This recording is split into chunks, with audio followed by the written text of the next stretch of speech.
Trump, we will never quit.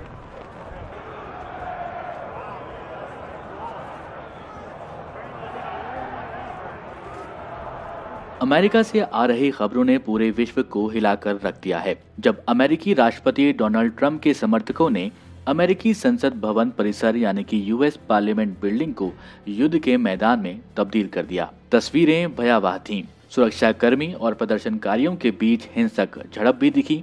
संसद परिसर में गोलियां भी चलाई गईं, यहाँ तक कि कुछ जानें भी गई हैं। प्रदर्शनकारियों ने कैपिटल बिल्डिंग की खिड़कियों के शीशे भी तोड़े हैं। इन प्रदर्शनकारियों का मूल मकसद था कि डेमोक्रेटिक जो बाइडेन की जीत पर संसद की मुहर लगने के लिए बुलाई गई बैठक को रोका जाए और वो इसमें कामयाब भी हुए थे। हालांकि खबरों में बताया जा रहा है कि कांग्रेस यानी कि संसद की अनुमति मिल गई है कि जो बाइडेन ही अगले राष्ट्रपति होंगे। अब ऐसे में सवाल ये उठता है कि क्या डोनाल्ड ट्रंप को राष्ट्रपति पद से उनके कार्यकाल से पहले ही हटाया जा सकता है? मतलब क्या अमेरिका के संविधान में ऐसा कोई प्रावधान है? तो इसका जवाब है हाँ। यूएस कॉन्स्टिट्यूशन के 25वें अमेंडमेंट के जरिए ये हो सकता है।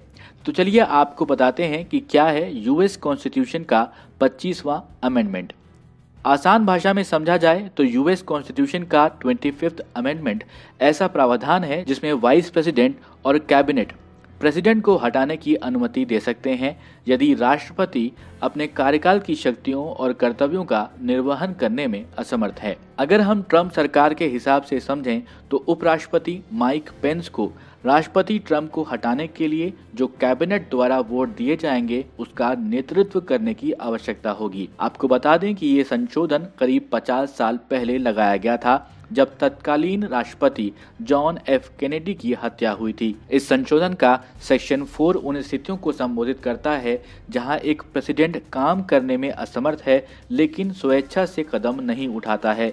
हालांकि कई रिपोर्ट्स ये भी बताती हैं कि जब कोई राष्ट्रपति शारीरिक या मानसिक बीमारी से पीड़ित हो तो इसे लागू किया जा सकता है। साथ ही कुछ विद्वानों का ये भी कहना है कि ये उस प्रेसिडेंट के लिए भी लागू हो सकता है जो कार्यकाल के लिए खतरनाक रूप से अनफिट हो। 25वें संशोधन को यदि लागू करना है तो ये साफ है कि उपराष्ट्रपति पेंस और ट्रंप के मंत्रिमंडल को बहुमत के साथ ये घोषित करना होगा कि ट्रंप राष्ट्रपति पद के कर्तव्यों का पालन करने में असमर्थ हैं। ऐसे में पेंस ही राष्ट्रपति का पद संभालेंगे जब तक प्रेसिडेंट इलेक्ट जो बाइडेन नए राष्ट्रपति के रूप में शपथ नहीं ले लेते हैं। आपको याद दिला दें कि अक्टूबर 2019 में भी अमेरिकी राष्ट्रपति डोनाल्ड ट्रंप राजनीतिक संकट में घिरते नजर आए थे क्योंकि उनके खिलाफ महाभियोग यानी इम्पीचमेंट की प्रक्रिया चलाई गई थी। हाउस ऑफ रिप्रेजेंटेटिव्स ने महाभियोग के लिए रेजोल्यूशन जारी किया था।